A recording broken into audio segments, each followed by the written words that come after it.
Sebelumnya kita disclaimer dulu bahwa baper di sini itu kan memang mereka lebih gampang mengekspresiin ekspresi emosi gitu ya. Jadi ketika mereka dikritik terus mereka mengekspresikan ekspresi emosi itu memang nyatanya memang lebih baper gitu ya, lebih gampang mengekspresikan emosi karena memang mereka sadar gitu bahwa ada lebih peka, lebih sensitif sama unhealthy pressure di tempat kerja gitu.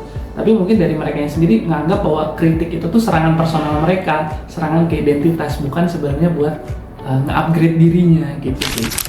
Lalu gimana caranya bikin Gen Z itu betah di tempat kerja? Jadi kalau bikin Gen Z betah di tempat kerja, salah satu aspek yang bisa kita cari yaitu psychological safety gitu ya.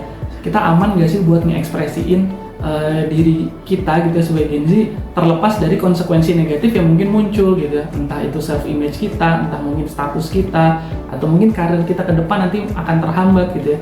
Jadi bisa nggak si perusahaan ini membuat kita tuh merasa aman untuk mengekspresikan diri kita secara otentik gitu sih. Oke, kenapa sih itu Gen Z itu banyak bicara soal mental health?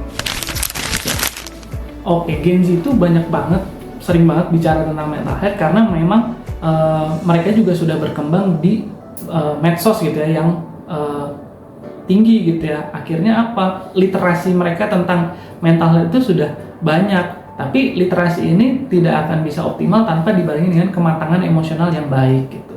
Jadi walaupun kita banyak ngomong tentang mental health tapi kematangan emosional kita belum seoptimal itu, akhirnya ya nggak akan optimal juga. Jadi yuk dibarengi dengan tahu kapan kita harus merespon dengan baik gitu ya, dengan bijak, dan juga tahu kapan kita harus menstabilkan emosi ketika terjadi sesuatu yang nggak diinginkan di tempat kerja.